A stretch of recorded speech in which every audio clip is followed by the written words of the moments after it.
Shalom Bapak Saudara. Kita mempersiapkan hati dan pikiran kita. Kita mau berlutut di bawah kaki Tuhan. Setiap saat kita bersaat teduh bersama dengan Tuhan, kekuatan itu ada bagi kita. Mujizat Tuhan nyatakan dalam hidup kita. Semakin kita memiliki iman di dalam Tuhan, sebesar biji sesawi pun, iman kita sanggup memindahkan setiap masalah, setiap gunung masalah dalam hidup kita. Ada amin Bapak Ibu. Kita bersama-sama datang di hadapan Tuhan. Kami mau bersyukur di hadapan-Mu Bapa. Kami mau sangat-sangat bersyukur Tuhan. Kami memiliki pribadi seperti Engkau Tuhan. Kami tidak akan gentar atas setiap perkara gunung masalah hidup kami Bapa. Karena kami tahu saat kami semakin lekat dengan-Mu, semakin kami bertunduk di hadapan-Mu, semakin kami menyembah Engkau Tuhan, kuasa-Mu semakin dinyatakan dalam hidup kami Bapa. Yesus, ajar kami semakin teguh Tuhan atas pertandingan iman kami Bapa, sampai akhirnya nanti Bapa, Engkau tetap datangi kami Tuhan. Engkau dapati kami tetap setia saat Engkau membawa kami berpulang menuju rumah surga yang sudah Engkau sediakan bagi kami Bapa. Semakin teguhkan kami, semakin kekuatkan kami di dalam roh dan kebenaran Tuhan.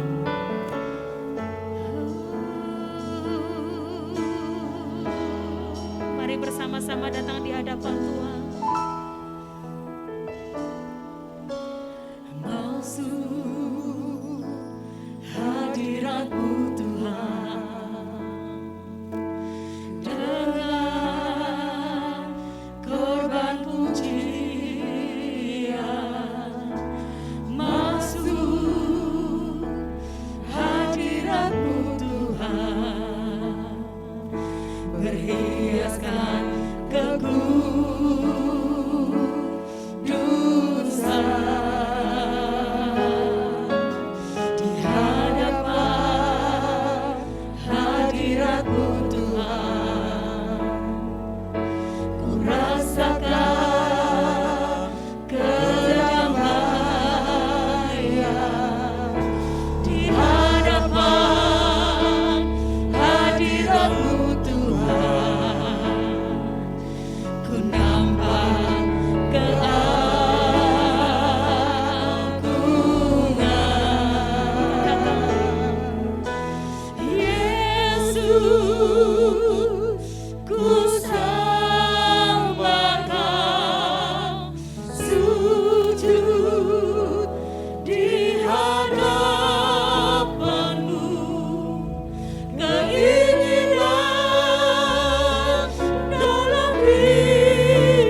kami lemah Tuhan. Kami akui tanpamu kami bukan apa-apa Bapa. Kami akui tanpamu Tuhan. Kami tidak sanggup melangkah sendiri Bapa. Ya Bapa ya sikara lama ya sih. Mari akui di hadapan Tuhan. Kekuatan kita hanya ada di dalam Dia. Yesus. Ya rama ya sikara lama ya sih. Bawa bahasamu yang terbaik bagi Tuhan. Bawa bahasamu yang terbaik bagi Tuhan. Ya lama ya sikara lama ya sih. Haleluya Yesus Tuhan. Haleluya Yesus. Haleluya Yesus Tuhan. Haleluya Engkau dahsyat. Haleluya Engkau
kami. Sebab ku tahu pasti bahwa Tuhan lebih besar dari apapun Tuhan.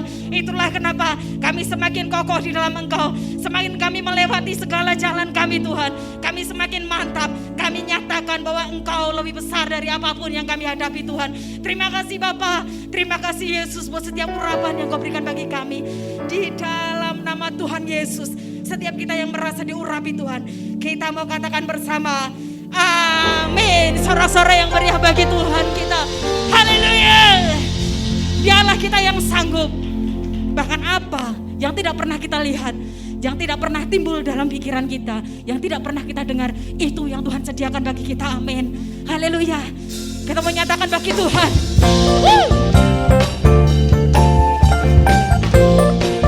Yesus.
Kuasa-Mu tetap nyata bagi kami. Kami percaya kuasa-Mu tetap berlaku bagi kami Tuhan.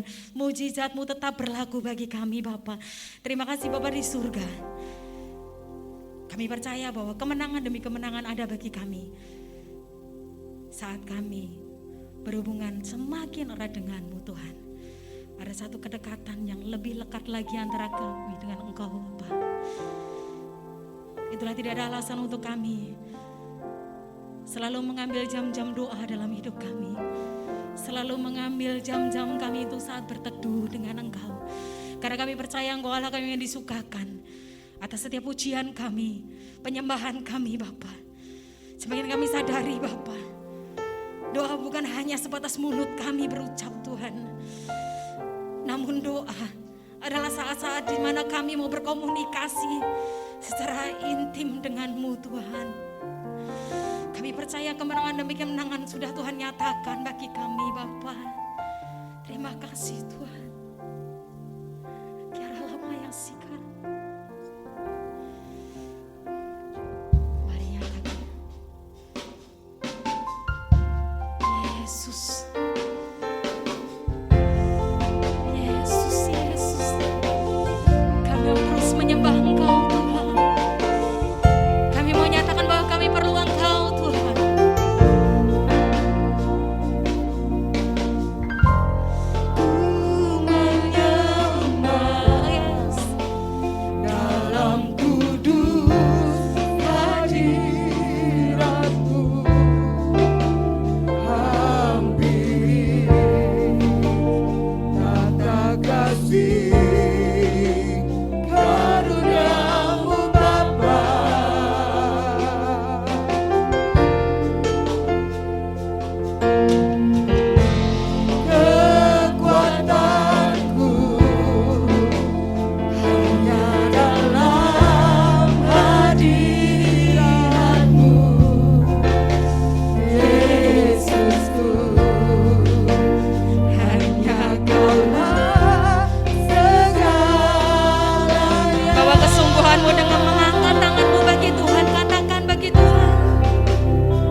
Sorak-sorai bagi Tuhan kita, sorak-sorai bagi Tuhan kita. Haleluya, Yesus. Ku menyembah dalam kudus hadirat-Mu. Hampiri tata kasih karunia-Mu Bapa.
kami. Engkau jalan keluar bagi setiap masalah kami.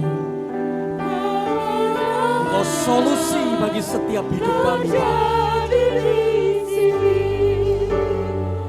Kesembuhan terjadi di sini, kelepasan terjadi di sini. Yang percaya kita berikan sorak-sorai. Yang percaya kita berikan tepuk tangan yang panjang bagi Dia. Yesus Kristus Tuhan. Dia pelepas kita. Dia penolong kita. Dia jalan keluar kita. Dia pemulih kita.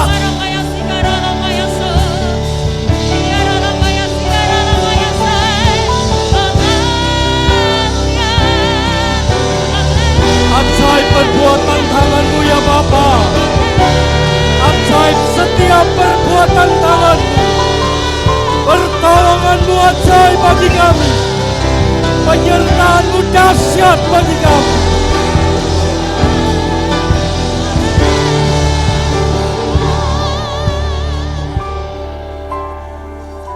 Boleh orang dunia berkata 2023 adalah tahun kegelapan.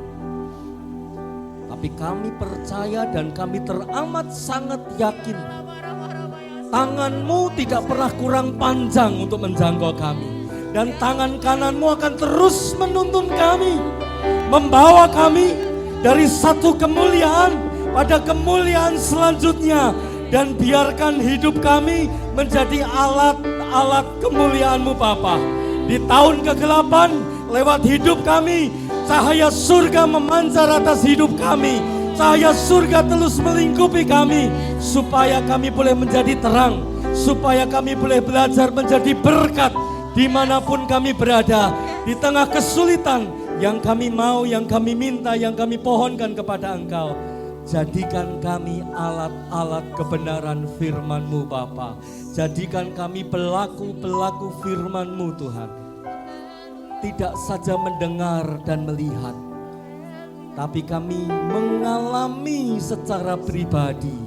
Kami mengalami secara pribadi keintiman bersama Kristus Tuhan. Janji-Mu tidak berubah. Janji-Mu ya dan amin. Dan kami pegang setiap perkataan janji firman-Mu. Firman-Mu tidak pernah kembali dengan sia-sia. Firman-Mu mengerjakan segala kehendak Bapa atas setiap kami Bapa. Hanya di dalam nama Yesus Kristus Tuhan yang sepakat, yang percaya, yang sudah dikuatkan, diberkati, dipulihkan. Sama-sama kita katakan amin dengan suara yang mantap. Amin. Sekali lagi kita berikan kemuliaan bagi Allah kita Yesus Tuhan. Silakan duduk kembali, Tuhan Yesus memberkati. Shalom Bapak Ibu Saudara. Selamat sore, selamat kita bertemu kembali di dalam kasih Tuhan kita Yesus Kristus. Dan pada malam hari ini kita mau belajar dari salah seorang tokoh Alkitab yang sudah terbukti, sudah sahih bahwa dia adalah seorang pendoa yang hidupnya, kehidupan doanya berkenan di hadapan hadirat Bapa. Malam hari ini judul firman Tuhan yang diberikan kepada saya, belajar dari kehidupan Daniel. Daniel hidup di ujung kemasyuran, kemegahan, kejayaan kerajaan Yehuda. Mengapa disebut kerajaan Yehuda bukan Israel? Karena di zaman Rehabeam, anak Salomo, cucu daripada Daud, kerajaan Israel yang begitu hebat, begitu luar biasa, harus terpecah menjadi dua kerajaan besar, yaitu kerajaan selatan yang beribu kota di Yerusalem, terdiri dari dua suku, yaitu Yehuda dan Benyamin, dan kerajaan utara yang disebut sebagai kerajaan Israel, beribu kota di Samaria, terdiri dari 10 suku. Di di ujung pemerintahan Yoyakim, Allah mengizinkan sebuah bangsa yang waktu itu muncul menjadi satu bangsa superpower. Di bawah pemerintahan Nebukadnezar, bangsa ini menduduki tanah Yudea. Kita baca di dalam Daniel pasal yang pertama, ayat yang pertama sampai dengan ayat yang keempat. Pak Agus akan bantu untuk membacakan keempat ayat ini bagi kita sekalian. Kitab Nabi Daniel pasal yang pertama, ayat pertama sampai dengan ayat yang keempat.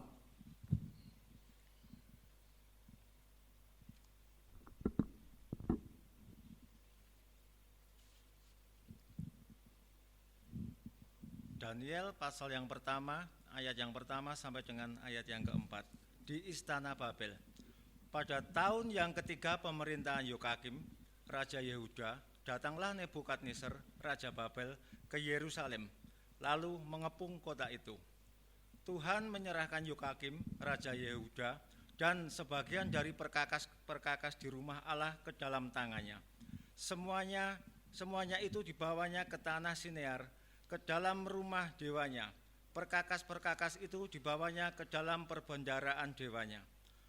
Lalu Raja bertitah kepada Aspenas, kepala istananya, untuk membawa beberapa orang Israel yang berasal dari keturunan raja dan dari kaum bangsawan, yakni orang-orang muda yang tidak ada sesuatu celah, yang berperawakan baik, yang memahami berbagai-bagai hikmat, berpengetahuan banyak, dan yang mempunyai pengertian tentang ilmu, yakni orang-orang yang cakap untuk bekerja dalam istana raja, supaya mereka diajarkan tulisan dan bahasa orang Kasdim. Sekali lagi, satu bangsa yang besar yang muncul saat itu bernama bangsa Babel, datang menundukkan Yehuda dan merobohkan, merontokkan, meruntuhkan simbol-simbol kemegahan Yehuda. Istana kerajaan Yehuda dijarah, di bumi hanguskan. Bahkan bait suci Salomo pun dirobohkan, diruntuhkan. Seluruh perhiasan, seluruh perabot, seluruh perlengkapan yang ada baik di istana maupun di bait suci Salomo dibawa, dijarah, digotong, dipindahkan ke Babel. Hal ini selaras sejalan dengan nubuat yang dinubuatkan berpuluh tahun sebelumnya. Ketika Yesaya berkata kepada Hizkia, pada masa kelak akan tiba waktunya.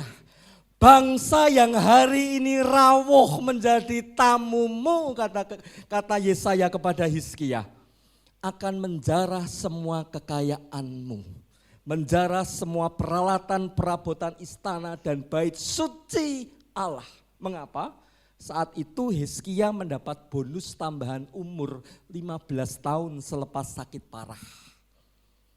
Tambah 15 tahun dan seorang raja bernama Marodah dari Babel datang untuk sekedar besuk menjenguk kawannya, sohibnya. Raja dari Babel ini datang dan mengagumi istana Raja Hizkia. Terkagum-kagum dan diantarnyalah raja ini dan seluruh punggawanya, seluruh pengawalnya untuk menyaksikan setiap sudut istana, setiap jengkal kerajaan Israel diperlihatkannya. Betapa mewah dan megahnya istana Raja Hizkia, betapa mewah megahnya bait suci Allah.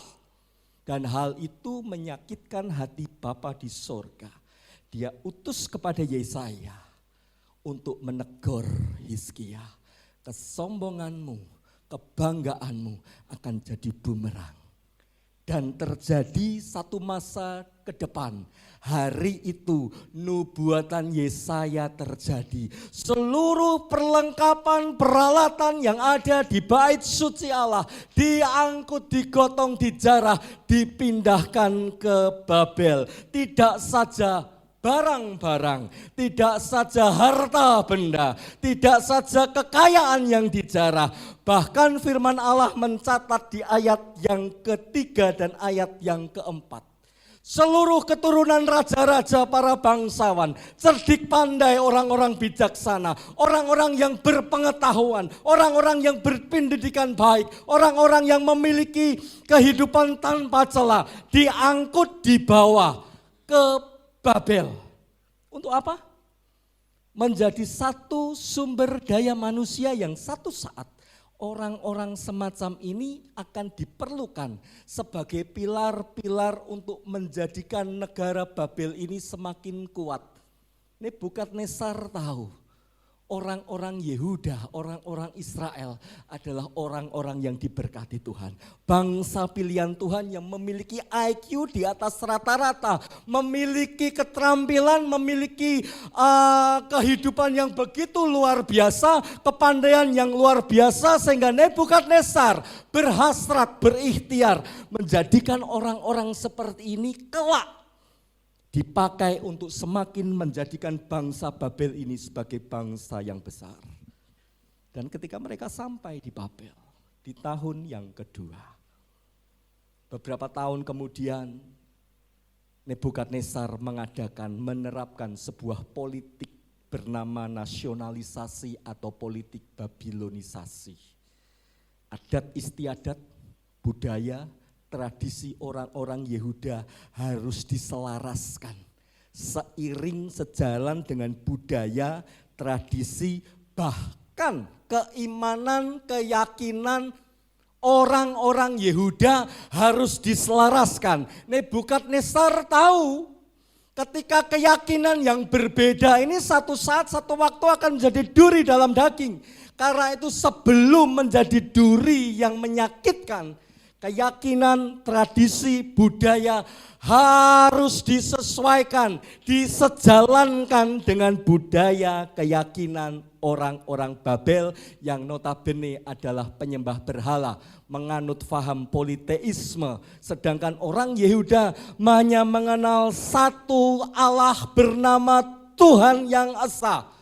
Yod-He-Vav-He itulah Allah Abraham, Ishak, Yakub, satu-satunya Tuhan yang benar.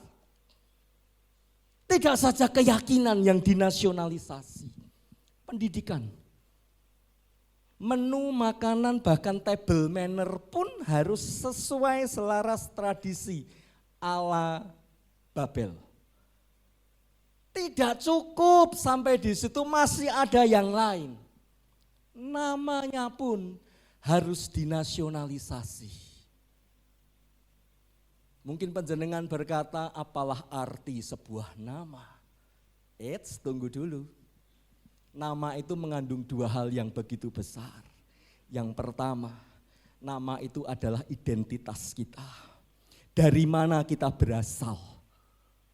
Gak ada nama Ngadino, Tukiman, Slamet, Paijo itu nama asli orang Papua enggak ada. Ketika disebut Paijo, Tukimin pasti orang Jawa. Betul? Nama itu identitas kita. Nama itu menumbuhkan rasa nasionalis kita. Yang kedua, nama itu adalah doa orang tua kita. Orang tua kita memberikan nama enggak sembarangan, enggak ngasal dan enggak asal. Pasti ada maknanya. Sesederhana apapun sebuah nama, pasti punya pengarep-arep kata orang Jawa. Punya satu cita-cita yang disematkan atas nama anak ini, kelak di kemudian hari anak ini menjadi seperti apa nama yang diberikan. Dan nama pun dinasionalisasi. Masih ingat tahun 70-80? Kalau di sini kelihatannya generasi-generasi muda, tapi saya masih ingat di zaman saya SD, seorang nama Tionghoa, etnis tertentu di Republik ini, namanya harus disekip, disetip, disetipo, ditipek. Seorang Giam Ming Jiang, teman saya, namanya harus berganti menjadi Joko Santoso. Panjenengan enggak ngerti pasti nama papa saya. Nama Tionghoanya saya percaya enggak semua orang di tempat ini, jemaat di sini tahu. Namanya Tan Kok Hin. Nama Mandarinya Jen Kwok Sin. nama pribuminya Suhartono. Gak boleh pakai nama di ruang publik dengan nama asli. Gak boleh menggunakan bahasa asli, bahasa leluhur di ruang publik, gak boleh. Harus pakai bahasa Indonesia atau bahasa daerah setempat. Dan hal itu membuat nyuwun sewu, rasa nasionalisme itu mulai tergerus, tereduksi, terdegradasi, sehingga nasionalisme pada bangsa asal itu menjadi hilang. Dan itu yang diharapkan oleh Nebukadnezar. Nasionalisme orang-orang Yehuda, orang-orang pilihan ini harus nasionalisme ala Babel. Dan ini akan menjadikan Babel sebagai bangsa yang besar. Nama Daniel memiliki makna yang luar biasa. Daniel, orang Yehuda, nama Daniel ini bermakna Tuhan adalah hakimku. Harus diganti menjadi nama ala Babel. Orang-orang tokoh kenamaan Babel harus diganti dengan nama dewa-dewi Babel. Digantilah nama Daniel menjadi Beltsasar yang berarti disukai oleh dewa Bel. Ada dewa bernama Bel disematkan kepada Daniel. Ada orang lagi bernama Hananya, Misael, dan Asarya yang kita kenal kemudian hari bernama Sadrah, Mesah, Abednego. Dan firman Tuhan mencatat di tahun kedua pembuangan di Babel, satu hari, satu waktu, pagi-pagi, si Raja Nebukadnezar ini uring-uringan. Ngamuk tanpa ujung pangkal, ngamuk tanpa sebab yang diketahui oleh bawahannya, galau, marah.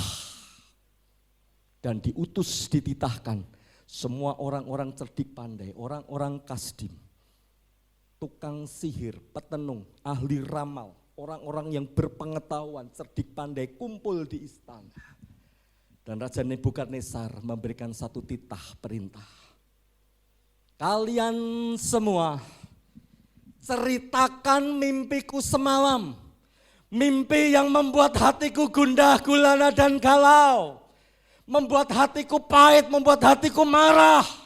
Ceritakan mimpiku itu seperti apa dan artikan, maknakan mimpi itu kepadaku.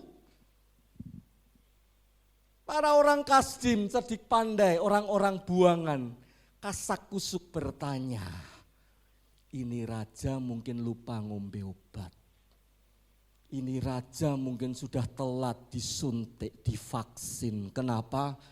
Lo situ yang mimpi, gue sini yang disuruh cerita mimpinya apa. Orang Perancis bilang ngoyoworo, mengada-ada, ngane-ngane, neko-neko. Raja yang bermimpi, kok kita yang disuruh menceritakan mimpinya itu isinya apa? Artinya apa, maknanya apa? Dagelan yang gak lucu. Tapi Nebukadnezar berkata, aku tidak peduli. Yang namanya perintah raja, titah raja itu sabdo pandito ratu yang ketika diucapkan, dititahkan harus dijalankan, dilaksanakan dengan satu konsekuensi. Ketika engkau kalian semua tidak bisa mengartikan mimpiku, terpisahlah kepala dari tubuhmu. Aku akan cincang-cincang kalian. Aku akan beri kalian, tubuh kalian makan para singa yang ada di gua-gua Babel. Dan kisah itu, berita itu sampai di telinga Daniel. Daniel paham, Daniel tahu. Dia pun sekalipun umat pilihan Allah ada di dalam ancaman. Ada di dalam tantangan yang begitu besar. Konsekuensinya mati. Lalu apa yang dikerjakan, dilakukan oleh Daniel? Kita baca di dalam Daniel pasal yang kedua, ayat yang ke-16. Saya akan bacakan kepada panjenengan sekalian. Ayat yang ke-16, Daniel pasal yang kedua. Maka Daniel menghadap raja dan meminta kepadanya supaya ia diberi waktu waktu untuk memberitahukan makna itu kepada raja. Minta toleransi waktu, minta tenggang waktu, minta kesempatan untuk berusaha. Mohon pertolongan Bapa mengartikan mimpi raja. Seringkali orang-orang kita, penjenengan dan saya, jatuh semakin terprosok, jatuh semakin dalam ketika kita tidak punya waktu untuk berpikir panjang. Kita tidak punya waktu dan tidak mau memakai waktu untuk sekedar duduk diam, tenang memikirkan apa yang akan kita kerjakan kemudian. Ketika kita mak bedunduk ujuk-ujuk tiba-tiba muncul masalah besar. Seringkali orang Jawa bilang gerusa dan gerusu itu menjadi pilihan kita. Uang sekolah belum dibayar. Kontrakan toko sudah hampir tiba waktunya belum ada uang. Perusahaan sedang kolaps, butuh suntikan dana. Mobil sudah masuk cicilan. Anak sakit, gak punya uang, kendel di dapur isi beras pun sudah mulai menipis. Seringkali apa yang kita lakukan, kita ambil jalan pintas. Kita terabas sekalipun dompet kita tinggal seperti peci karena gak ada isinya. Kita ambil jalan pintas. Ada pinjol. Hutang kepada rentenir itu hal yang paling mudah kita dapatkan uang untuk menyelesaikan masalah kita. Tapi apa yang kita lakukan membuat masalah kita semakin berat. Di atas mimbar di tempat ini sebagai seorang pelayan Tuhan di tempat ini. Jangan sekali-kali bersinggungan dengan pinjaman online. Yang sepakat katakan amin. Kelihatannya menolong untuk waktu yang instan, waktu yang singkat. Ujungnya menjerat lehermu pelan-pelan, mematikan hidupmu. Lalu apa yang harus kita lakukan? Yesaya pasal yang ke-30, ayat yang ke-15. Yesaya pasal yang ke-30, ayat yang ke-15 Pak Agus akan bantu bacakan bagi kita. Yesaya pasal yang ke-30 ayat yang ke-15. Demikianlah firman Tuhan. Sebab beginilah firman Tuhan Allah yang Maha Kudus, Allah Israel. Dengan bertobat dan tinggal diam kamu akan diselamatkan. Dalam tinggal tenang dan percaya terletak kekuatanmu. Dalam tinggal tenang dan percaya terletak kekuatanmu. Di mana engkau kuat? Di saat mana engkau memperoleh kekuatan? Ketika engkau diam, tenang, dan percaya. 2023, Menteri Ekonomi kita sudah berkata, tantangan resesi ekonomi akan melanda Republik ini. Hari-hari ini sudah berapa bulan perang Rusia-Ukraina tidak rampung-rampung. Efek pandemi belum selesai kita rasakan. Ditambah perang Rusia dan Ukraina semakin memukul perekonomian Republik ini. Tidak saja terjadi di Republik ini. Salah satu negara yang saya pernah baca, inflasinya mencapai 95%. Artinya uang Rp10.000 nilainya hanya ada sekitar Rp500 hari ini. Rp10.000 nggak cukup beli sekantong kecil kacang tanah goreng di warung angkringan yang hari ini berharga Rp1.000. Gara-gara apa? Resesi ekonomi. Banyak orang berkata, ekonom berkata 2023 adalah tahun kegelapan. Pertanyaan saya bagi penjenengan sekalian, apakah kita akan stres? Apakah kita akan takut, khawatir, berlebihan dan menjadi depresi? Hari ini panjenengan dan saya ada di tempat ini, artinya engkau dan saya sudah melewati begitu banyak tantangan. Yang sepakat katakan amin. Sudah begitu banyak topan badai kehidupan yang engkau dan saya hadapi, dan engkau menjadi umat-umat pemenang. Dan hari ini ketika ke depan tahun 2003 orang berkata tahun kegelapan. Allah yang sama. Yang di waktu pandemi 2020 kemarin kita dilanda dengan ketakutan yang amat sangat. Allah yang sama pula yang akan menolong engkau dan saya untuk membuat engkau tetap cakap menanggung segala perkara. Dan engkau tetap boleh menjadi berkat di tahun-tahun kegelapan. Yang sepakat katakan amin. Ibrani 13 ayat yang kelima berkata, aku tidak pernah sekali-kali akan membiarkan engkau. Itu janji Allah. Aku sekali-kali tidak akan meninggalkan engkau. Pegang janji firman-Nya. Saya masih ingat kisah di dalam Matius pasal yang ke-14 ayat yang ke-27. Saat itu murid-murid baru saja menyaksikan Yesus ngasih gangkau, ngasih makan 5.000 orang laki-laki, belum termasuk wanita dan anak-anak. Hanya dengan 5 roti dan 2 ekor ikan. Sisa 12 keranjang. Mujizat yang luar biasa, mujizat berkat yang ajaib. Tidak berselang waktu lama, Yesus mengasingkan diri pergi terpisah. Para murid naik perahu, melintasi Danau Genesaret untuk menyeberang ke seberang. Danau Genesaret, Kineret maupun Galilea, satu wilayah, satu tempat yang sama yang memiliki 3 nama alias. Di tengah perjalanan laut, dini hari waktu mereka tiba-tiba ketemu, berjumpa dengan angin sakal. Angin badai yang begitu hebat luar biasa menghantam perahu mereka, menggoyahkan perahu mereka, menggoncangkan perahu mereka, mengombang-ambingkan perahu mereka. Yang engkau dan saya hadapi hari-hari ini adalah badai kehidupan yang mungkin sudah menggoncangkan ekonomimu, menggoncangkan pendidikanmu, menggoncangkan pelayananmu, menggoncangkan rumah tanggamu, menggoncangkan pekerjaanmu. Tiba-tiba di hadapan para murid, ada sesosok bayangan putih di depan. Yang semakin lama semakin mendekat dan mereka menangkap siapa sosok bayangan itu.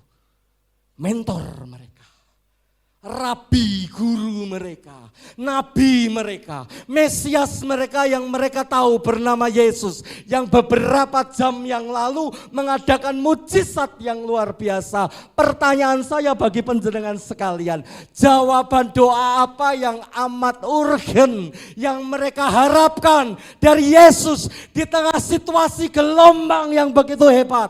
Apa jawaban doa yang mereka harapkan? Halo?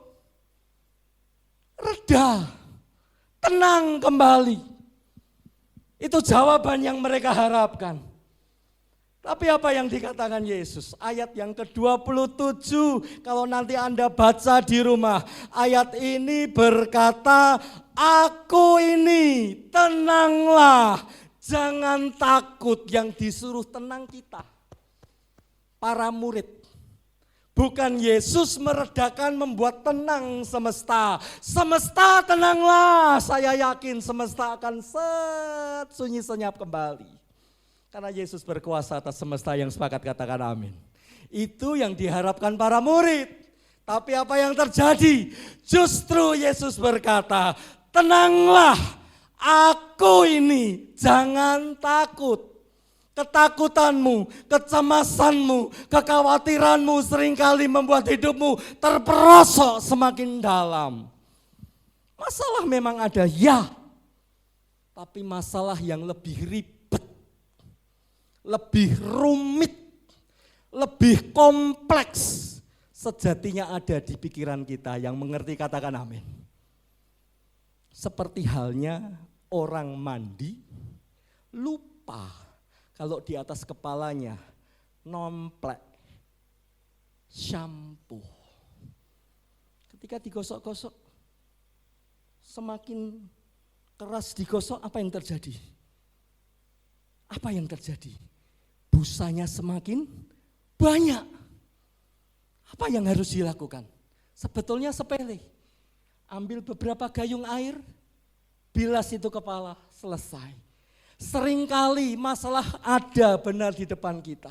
Tapi keruwetan hati kita, keruwetan pikiran kita, khawatir yang berlebihan membuat kita salah arah, membuat kita salah langkah, dan itu menjerumuskan kita. Malam ini firman Tuhan berkata, tenanglah, jangan takut, sebab di dalam tinggal diam dan percaya terletak kekuatanmu. Yang sepakat katakan amin. Daniel minta waktu. Daniel tidak lari tunggang langgang cari perlindungan, boten tidak. Dia minta waktu, toleransi waktu untuk melakukan hal yang berkenan di hadapan hadirat Bapa. Dan ada 3 alasan mengapa Daniel mengambil satu keputusan untuk berdoa. Alasan yang pertama, dia minta waktu untuk berdoa. Alasan yang pertama adalah karena Daniel tahu bahwa doa itu besar kuasanya. Yakobus 5 ayat 16 berkata, doa orang yang benar itu besar kuasanya. Muncul satu protes dari jemaat mungkin. Bro, Dik, Mas, Le, aku iki seh urip di dunia. Pekerjaanku masih bersinggungan dengan dosa. Pekerjaanku, PT pekerjaanku namanya PT Tipsani. You know Tipsani, tipu sana tipu sini. Kalau enggak nipu enggak dapat cuan. Kalau enggak tai enggak dapat laba. Kalau enggak pakai kata-kata mutiara bombastis gombalis enggak dapat cuan. Pekerjaanku masih bersinggungan dengan hal-hal semacam itu. Kalau aku tidak merekayasa keuangan perusahaanku, rugi. Aku belum bisa untuk hidup benar.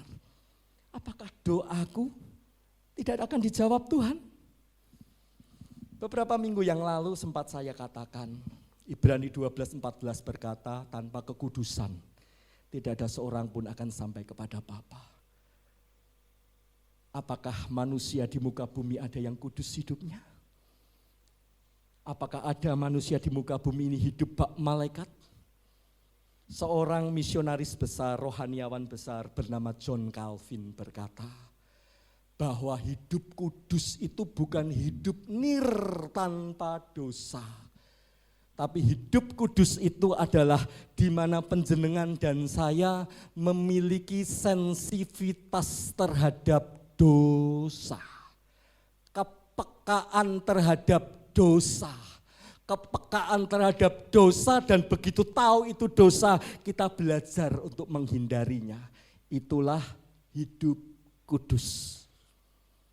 Bukan sensitif seperti emak-emak ketika dapat tiap bulannya, disenggol suaminya dengan suara yang agak kasar, ngamuk.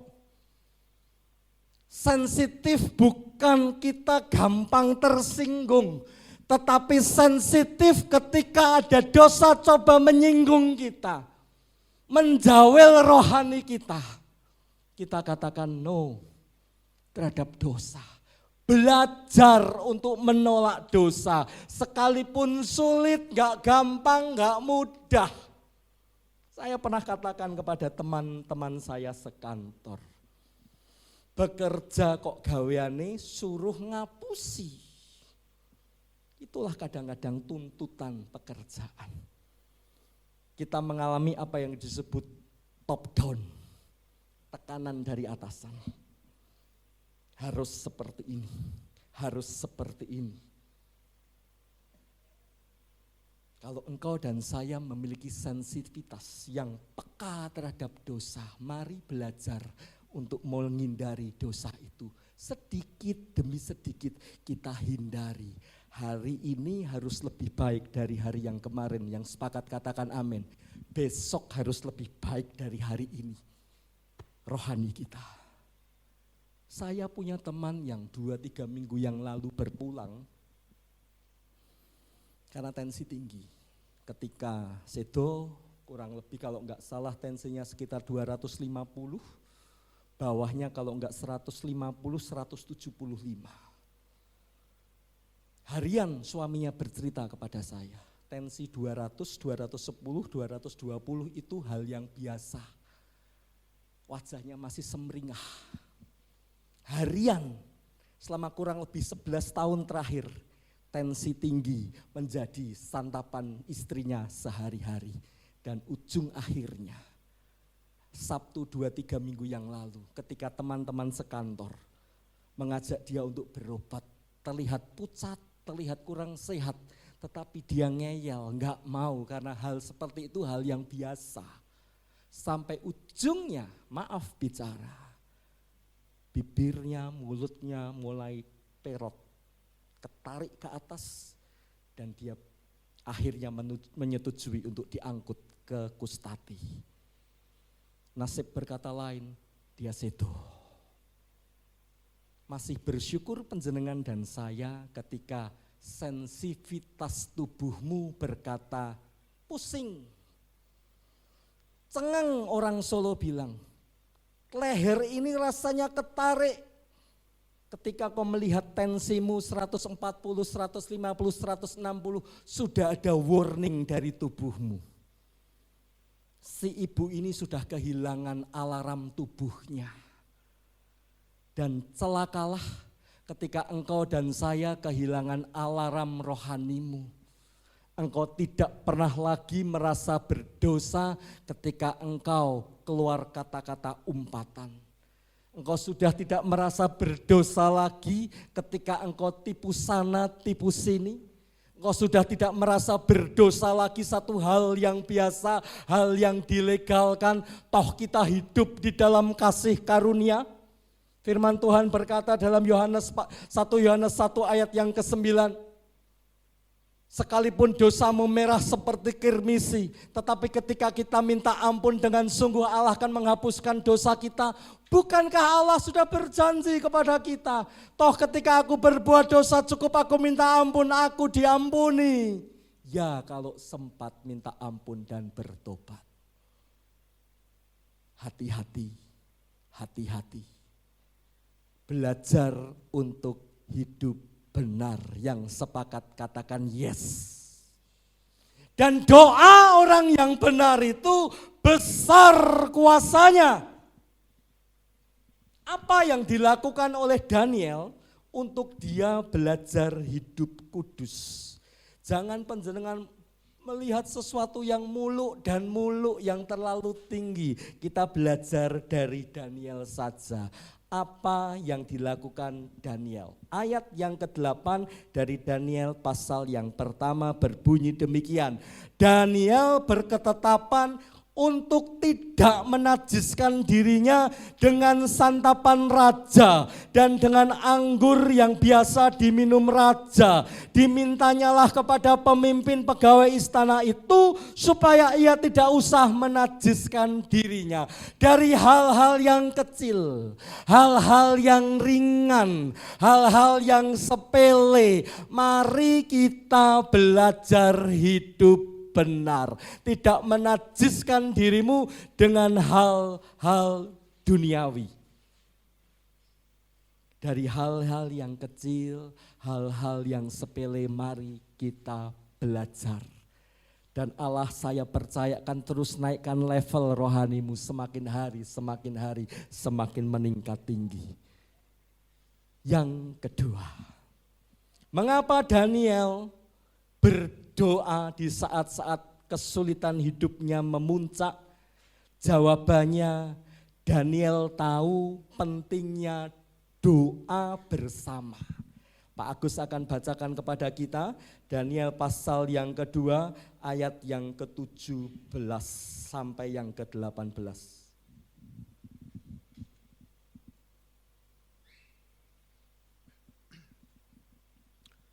Daniel pasal yang kedua, ayat yang ke-17 dan ke-18. Kemudian pulanglah Daniel dan memberitahukan hal itu kepada Hanaya, Misael dan Asaria teman-temannya, dengan maksud supaya mereka memohon kasih sayang kepada Allah semesta langit mengenai rahasia itu, supaya Daniel dan teman-temannya jangan dilenyapkan bersama orang-orang bijaksana yang lain di Babel. Dengan maksud supaya jangan dilenyapkan bersama orang-orang bijaksana yang lain di Babel. Di kisah yang lain, Daniel pasal yang ke-6 ayat 11 berkata bahwa Daniel itu sudah terbiasa, membiasakan dirinya berdoa 3 kali sehari. Dari rumah tempat tinggalnya menghadap bait suci di Yerusalem. Daniel saban hari sudah membiasakan diri berdoa secara pribadi. Tapi toh di ayat yang ke-17, kemudian pulanglah Daniel dan memberitahukan hal itu kepada Hananya, Misael dan Asaria teman-temannya untuk apa? Untuk berdoa bersama. Doa sorangan wae, kata orang Sunda itu besar kuasanya. Good. Tapi firman Allah juga mencatat, doa bersama rekan-rekan kita 2-3 orang berkumpul di dalam nama Tuhan, kuasanya hadir untuk menjamah hidupmu. Yang sepakat katakan amin. Lebih-lebih ketika kita ada di tempat ini berjemaah, menyatukan hati, pikiran kita, roh kita berdoa untuk satu pergumulan. Kuasa doa itu akan luar biasa. Yang sepakat katakan amin. Doa pribadi itu hebat. Doa 2-3 orang itu jauh lebih hebat. Dan doa berjemaah itu amat sangat hebat. Daniel tahu. Karena itu dia ambil keputusan untuk berdoa bersama. Yang ketiga, yang terakhir, Daniel melihat bahwa doa adalah kebutuhan pokok, kebutuhan primer, kebutuhan yang utama. Ketika saya SMP ada pelajaran ekonomi yang berkata bahwa ilmu ekonomi itu mengenal 3 kebutuhan, pokok, sekunder, dan tersier. Piknik itu termasuk kebutuhan tersier. Melancong ke Singapura belanja di bulan Great Sale itu adalah kebutuhan tersier. Tapi kita tidak akan mati ketika kita tidak mengikuti, tidak melancong ke Singapura untuk menikmati bulan penuh bonus, penuh potongan harga. Kita tidak akan mati, kita tidak akan mengalami stunting, gizi buruk ketika kita tidak melancong ke Hawaii. Kita tidak melancong ke Swiss untuk sekedar bersekiria di sana. Bahkan kita tidak akan mati dan mengalami stunting tanpa sepeda motor. Yang sepakat katakan amin. Kita tidak akan pernah mengalami stunting, gizi buruk rohani tanpa stang bunder mobil baru menghiasi garasi kita, carport kita. Tapi kita akan mengalami stunting. Kita akan mengalami gizi buruk. Ketika kebutuhan pokok kita tidak terpenuhi. Yang sepakat katakan amin. Papa saya bulan Juli kemarin pola makannya mulai berubah. Yang tadinya makan itu lumayan banyak, porsinya hampir sama dengan saya, makan nasi, gak pernah pilih-pilih. Satu saat akibat terjatuh, pola makannya berubah. Maunya makan bubur, dan bubur. Panjenengan tahu, lauk paling enak temannya bubur itu apa? Kalau enggak tumpang, sambal goreng. Betul apa betul? Saban hari ketemunya tumpang sambal goreng. Mana ada gizinya kalau tiap hari ketemunya seperti itu di usia yang sudah lanjut.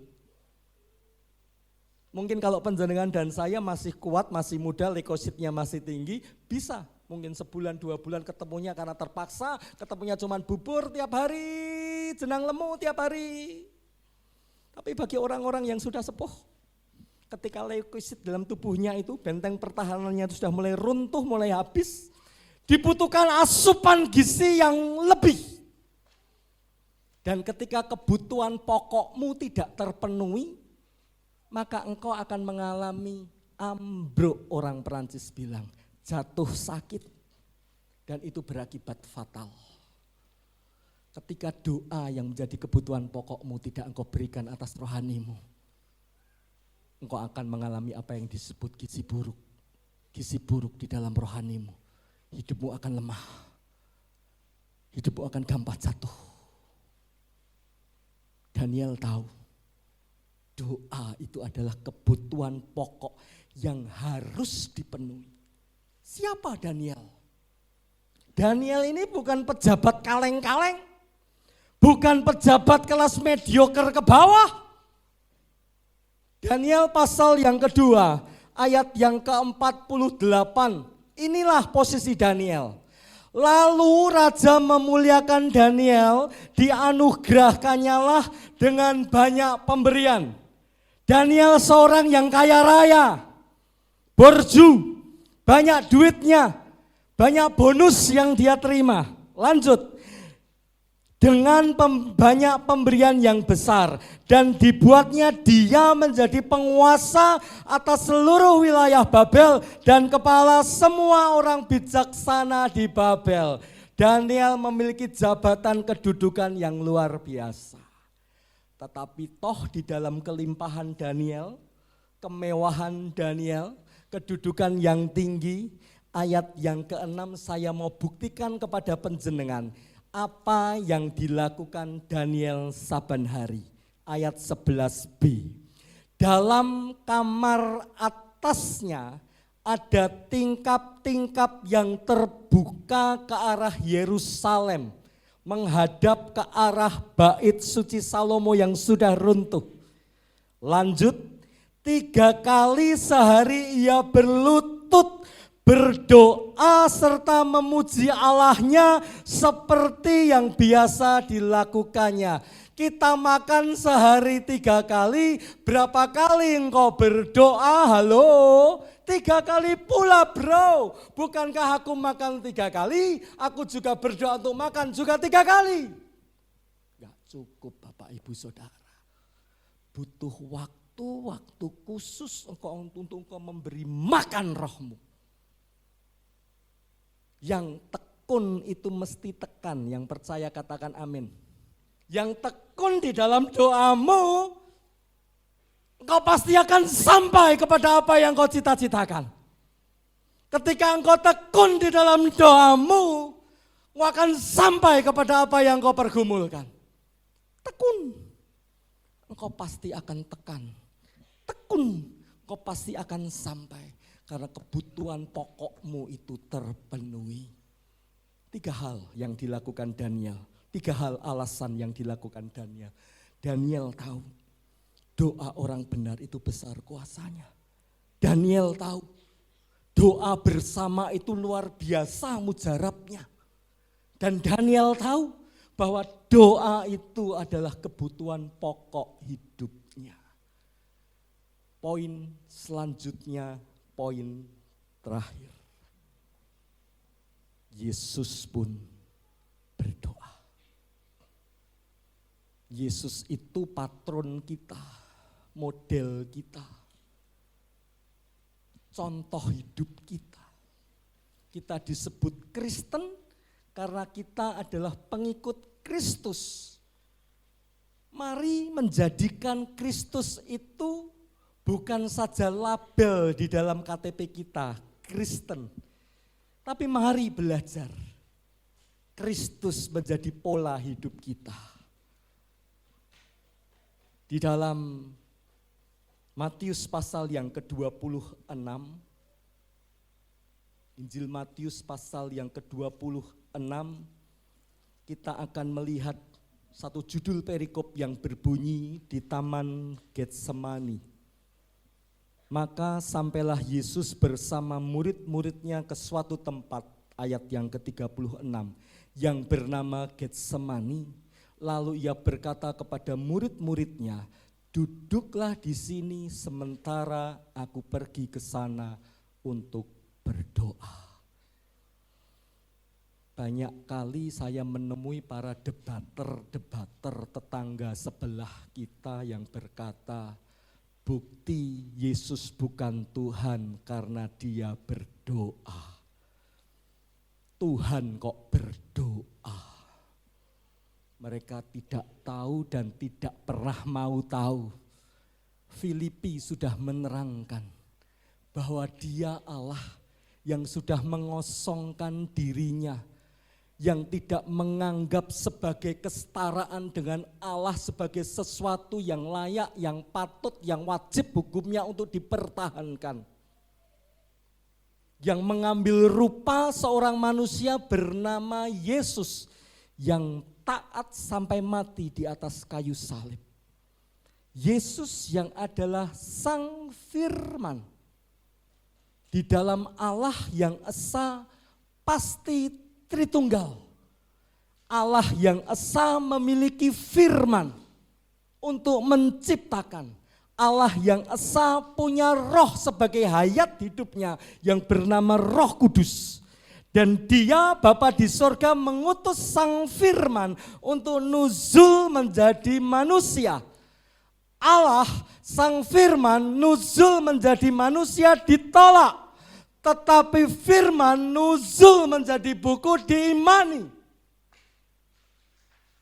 Mereka enggak ngerti, enggak tahu bahwa yang ada di dalam diri Yesus bukan saja sisi kemanusiaan, tetapi sisi keilahian pun nempel di dalam Yesus.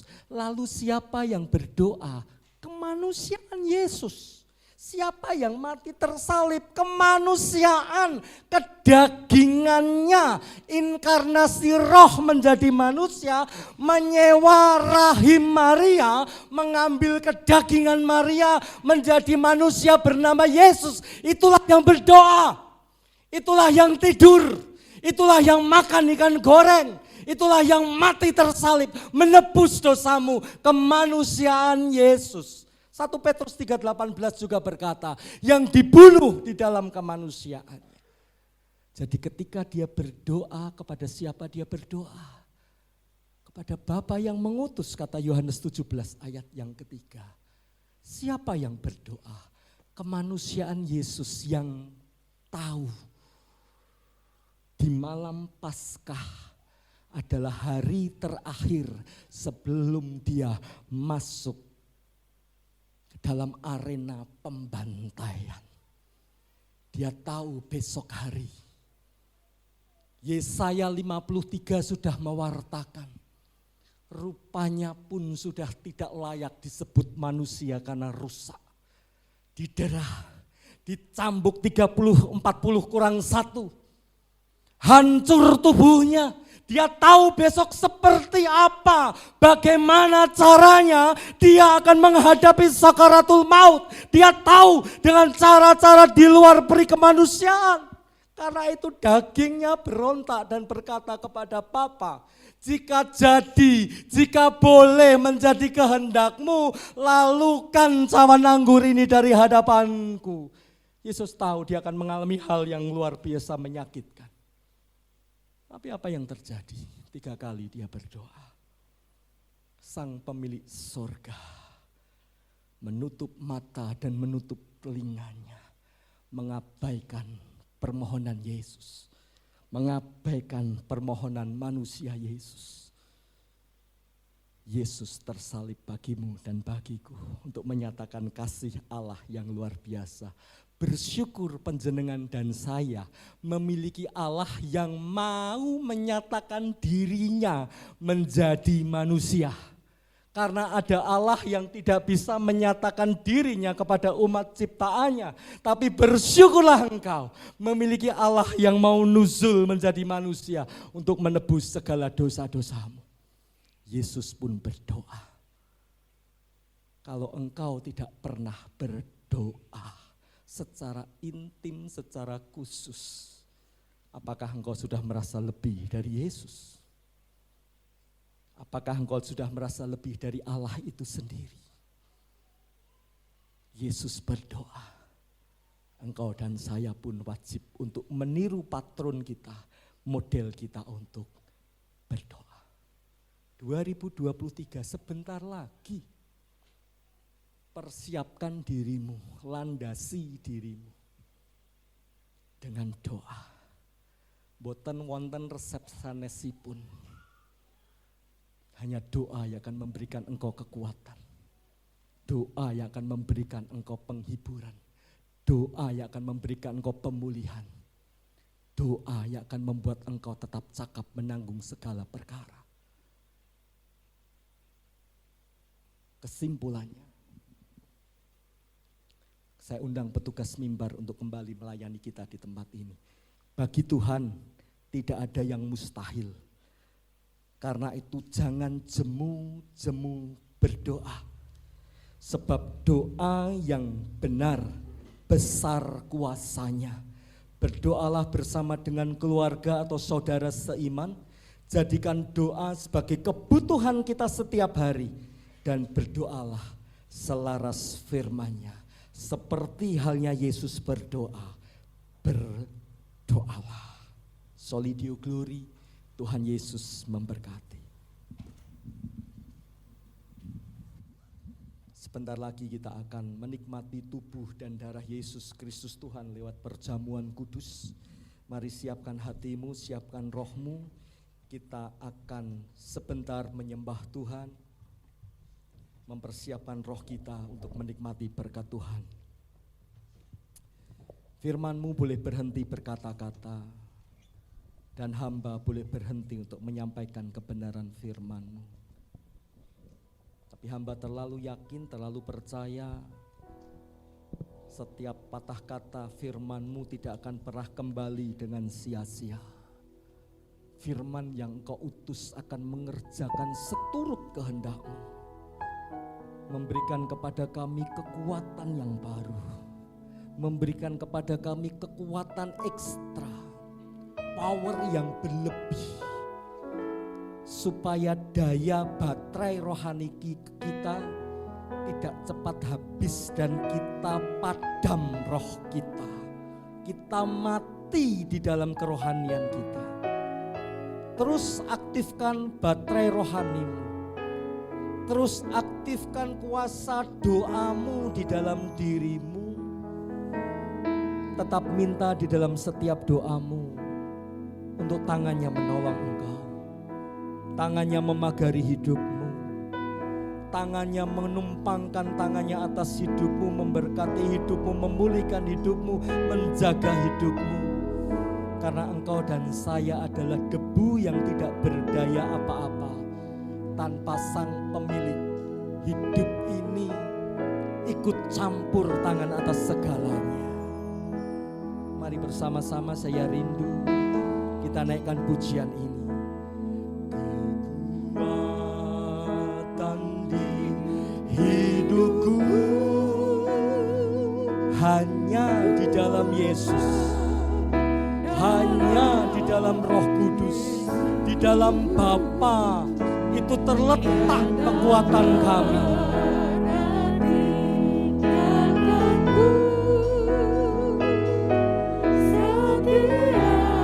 Amin. Mari berseru, terus berharap. Sekali lagi, sambil bangkit berdiri, naikkan pujian ini sebagai doa kita. Kekuatan di hidupku, Engkau yang mengerti segala pengharapan kami. Engkau mengerti segala apa yang menjadi permohonan kami, Pak. Pertolongan-Mu tidak pernah terlambat terjadi atas kami. Tangan-Mu yang menopang kami, Tangan-Mu yang menuntun kami, Tangan-Mu yang memampukan kami untuk kami tetap berjalan tegak bersama Yesus. Sama-sama katakan, ajaib Kau Tuhan penuh kuasa. Pulihkan, oh.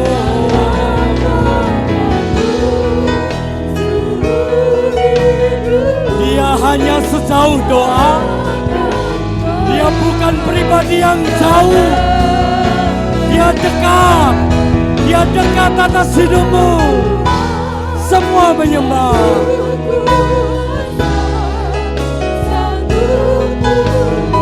Hirabayase. Haleluya. Seluruh hidupku. Mari sekali lagi. Lebih dahsyat lagi. Lebih dahsyat lagi katakan.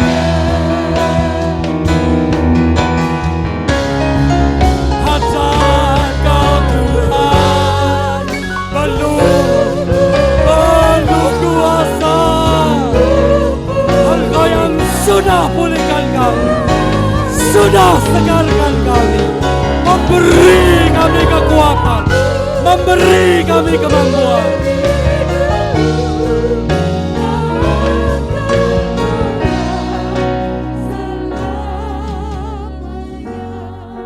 Hajat kau Tuhan. Waktu tempat selanjutnya serahkan hamba-Nya.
Meski peristiwanya sudah terjadi 4.000 tahun yang lalu, tapi spirit daripada Daniel, spirit daripada kekuatan doa, kami percaya hari ini juga akan terjadi Tuhan.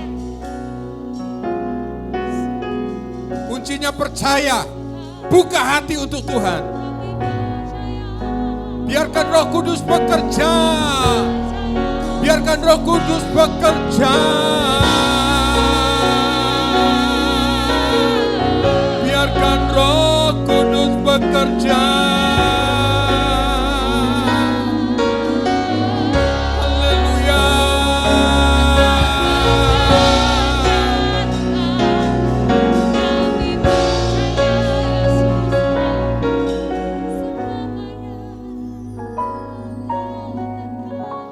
Saya percaya Roh Kudus bekerja pada sore hari ini. Kita semakin percaya, yakin di dalam Tuhan ada solusi masalah berat seperti apapun. Terlebih kita ketika makan tubuh dan darah Yesus, kita semakin sempurna dalam kasih karunia Tuhan. Semakin sempurna. Kita semakin nampak seperti hanya Kristus Yesus dalam diri kita. Kasih karunia Tuhan. Terima kasih Tuhan, terima kasih. Kita akan siapkan untuk terima tubuh dan darah Yesus. Para pelayan perjamuan kudus mempersiapkan diri. Mari kita angkat tangan kita berdoa untuk tubuh dan darah Yesus. Bapa di surga, kami mengucap syukur Kau ajar Ajari kami untuk selalu mengingat kebaikan Tuhan, mengingat karyanya Tuhan, mengingat pengorbanannya Yesus, supaya kami timbul percaya, iman, yakin dalam nama Tuhan Yesus. Kau sudah melakukan 2000 tahun yang lalu. Kau sudah melakukan karya penyelamatan bagi kami Tuhan. Hidup kami ada di dalam tangan-Mu, hidup kami ada di dalam anugerah-Mu, hidup kami adalah hidup karena percaya. Terima kasih, kami sebentar akan mengangkat cawan, kami sebentar akan meminum cawan dan mengangkat roti. Tuhan, kami percaya Roh Kudus hadir untuk kami semua. Terima kasih Tuhan, hanya di dalam nama Tuhan Yesus, Tuhan dan Juru Selamat kami. Mari kita yang percaya bersama katakan amin. Silakan saudara duduk dan pelayan perjamuan kudus mempersiapkan diri.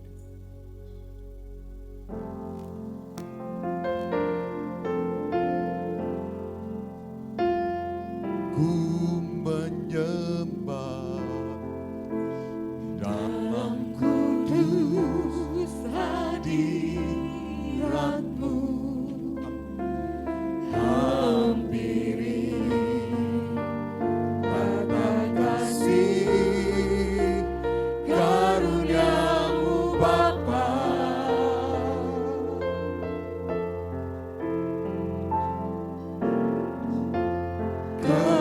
Kekuatanku hanya dalam hadirat-Mu, Yesusku, hanya Kaulah segalanya.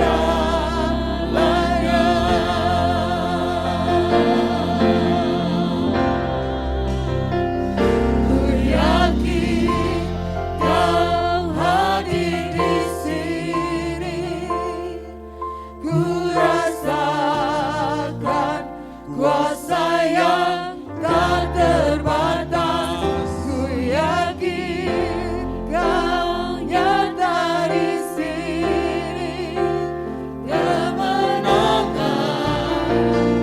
terjadi di sini. Mari kita bangkit berdiri bersama. Amin. Ku menyembah, ku menyembah dalam kudus hadirat-Mu. Mari kita hampiri tata kasih karunia-Mu Bapa.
kesembuhan terjadi di sini, kelepasan terjadi di sini.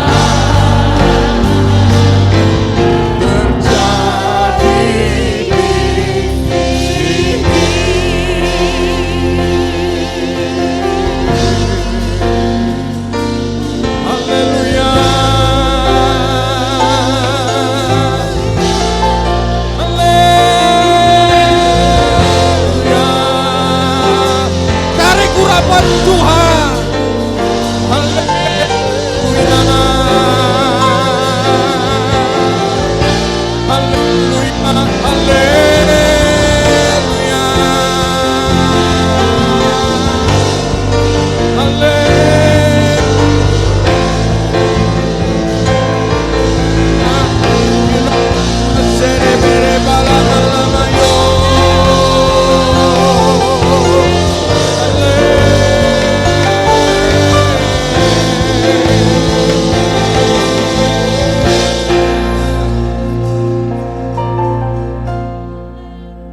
Saudara yakin bahwa malam hari ini ada kesembuhan terjadi di tempat ini? Amin. Saudara yakin bahwa malam hari ini ada kelepasan di hidupmu?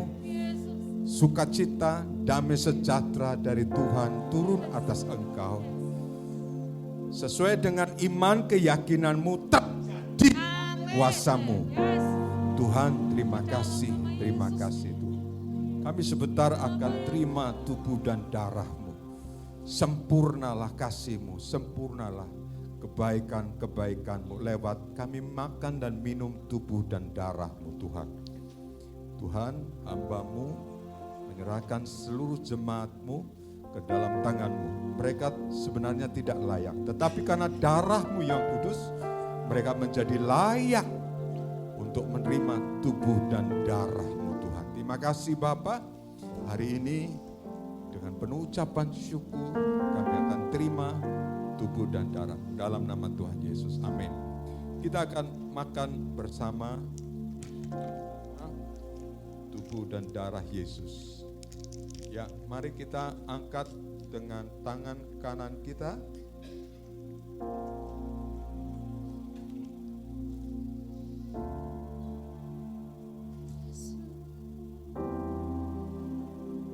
Mata kasih nara lama lama la, kinara malama lama lama la, kinara lama lama,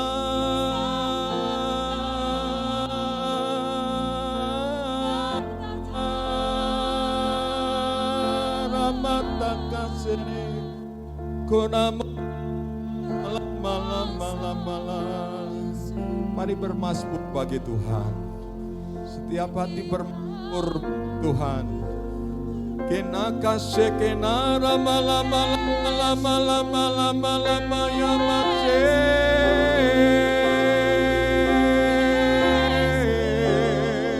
Kenara lama lama lama lama la. Kesekenaku rabaka serama lama takasu. Saudara sedang megang tubuh Yesus. Saudara penuh ucapan syukur melihat kasih karunia Tuhan. Saudara sedang bergumul hari ini. Mungkin ada bergumul masalah hidup, masalah keluarga, ekonomi. Tatap wajahnya Yesus. Tatap wajahnya Yesus. Dia akan turun tangan. Dia akan selesaikan masalahmu. Tatap wajahnya Yesus, sekenako ramo ramaya.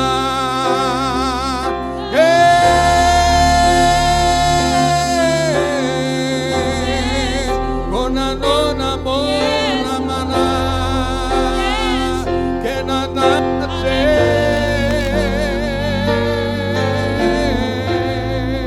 kenana lama soramo lamo lamo lamo ya. Kau yang sudah pegang roti, kau mempercayai firman Tuhan sebentar yang kita akan dengar. Setelah itu bertindak dengan percaya. Sekali lagi, bertindak dengan percaya. Kau makan tubuh, darah, tubuhnya Yesus.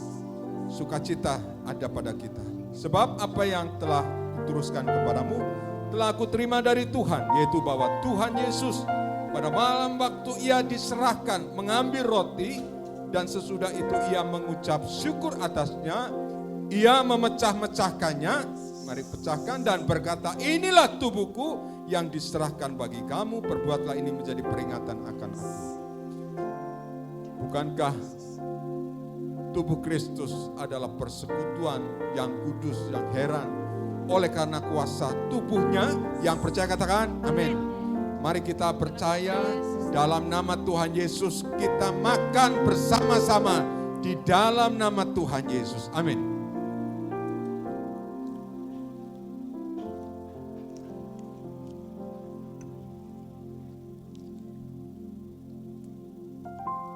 Kita kasih kita kata-kata kata kasih. Ina maka syukur apa? Jangan dengan akal pikiranmu, berjalan dengan iman, berjalan dengan iman. Kuna kota kasih kita katakan. Ina mata kasih kita kuraba kata kasih. Ina maka kita kata kasih. Una mata kasih kinaku, nama lamanya,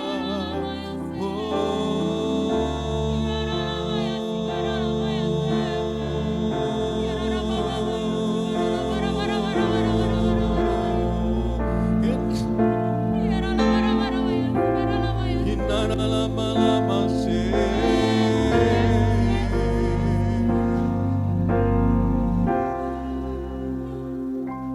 Mari kita angkat dengan tangan kanan kita. Demikian juga ia mengambil cawan, sesudah makan lalu berkata, cawan ini adalah perjanjian baru yang dimeteraikan oleh darahku. Perbuatlah ini setiap kali kamu meminumnya menjadi peringatan akan aku. Jemaat GBI Bait Kudus, bukankah cawan berkat, anggur berkat yang kita terima, bukankah semua itu dalam satu persekutuan, yaitu di dalam darahnya Yesus Kristus Tuhan? Yang percaya katakan, mari kita minum dengan percaya.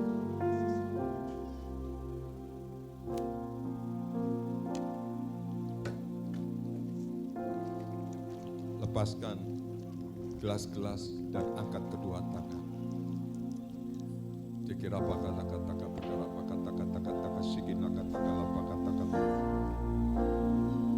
Una makata-kala kata-kata kata-kata sigina. Kina kata-kata kita kata-kata kita kata-kata. Kena kasih kena kalama kalama kalama kalama kalama kalama kalama kalama kalama kalama kalama kalama kata kasih. Oh rama kalama yana kasih.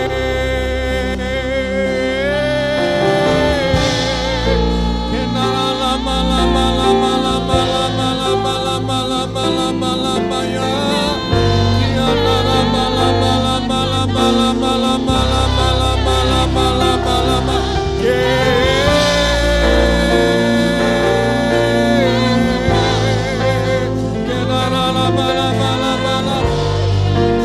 mata kasih kena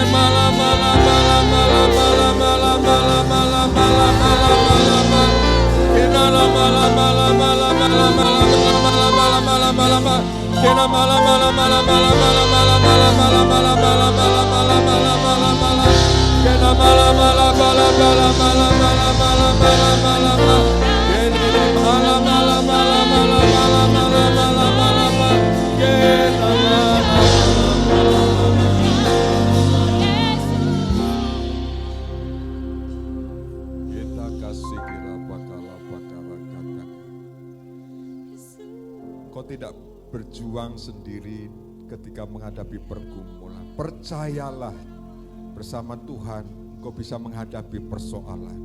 Sesulit, serumit seperti apapun, bersama Tuhan pasti Tuhan akan memberikan kemampuan buat engkau. Mari angkat tangan, semua mengucap syukur. terima kasih. Imani percayai bahwa itu terjadi. Imani percayai bahwa sesuatu dari Tuhan pasti terjadi. Imani percayai Tuhan akan membuat kau terkagum-kagum dengan Tuhan.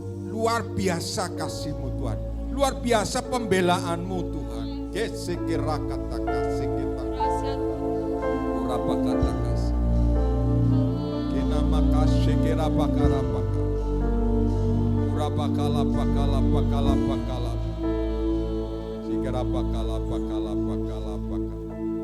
Terima kasih Tuhan, terima kasih. Kami telah dipersatukan dengan tubuh dan darah-Mu untuk mengingatkan kami kembali kebaikan-Mu Tuhan telah terjadi 2000 tahun yang lalu. Kau rela mati bagi kami, menebus kami. Dalam diri-Mu adalah Allah ilahi, tapi Engkau menanggung dosa-dosa manusia ketika Engkau menjadi manusia. Dan serupa gambaran daripada manusia, itulah Tuhan, itulah Kristus Yesus, mati di atas kayu salib untuk kita. Kasih-Nya, anugerah-Nya besar atas kita. Terima kasih Tuhan, terima kasih. Terima kasih Tuhan, terima kasih, terima kasih. Buat segala kebaikan-Mu, anugerah-Mu nyata bagi kami, nyata bagi kami. Hanya di dalam nama Tuhan Yesus Kristus. Kita yang percaya bersama katakan, amin, amin, amin. Kita akan akhiri ibadah kita malam hari ini. Puji Tuhan, mari kita bangkit berdiri bersama.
Bapa di surga, kami mengucap syukur. Lawatan demi lawatan terjadi bagi kami. Anugerah demi anugerah terjadi atas kami. Mujizat demi mujizat terjadi atas kami. Dan kami akan kembali dengan kehidupan kami, dengan persoalan pergumulan kami. Tetapi kami percaya di ketika kami bergumul, ketika kami menghadapi persoalan, disitulah Tuhan kemenangan kami. Disitulah Tuhan sukacita kami, Tuhan membela kami, Tuhan menyediakan, bahkan Tuhan mencukupkan kami. Mari kita angkat kedua tangan kita. Mengucap syukur, mengucap syukur, mengucap syukur.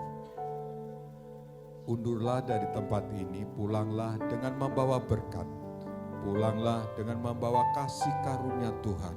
Pulanglah dengan membawa anugerah daripada Tuhan. Tuhan memberkati engkau, Tuhan melindungi engkau, Tuhan menjaga anak istri engkau dan keluargamu dengan keadaan yang baik-baik saja. Dan Tuhan mencukupkan segala sesuatu yang kau butuhkan, yang kau perlukan di dalam nama Tuhan Yesus. Dan semuanya itu kami mintakan hanya dalam berkat anugerah Allah, Bapa, Roh Kudus, di Dalam nama Tuhan Yesus.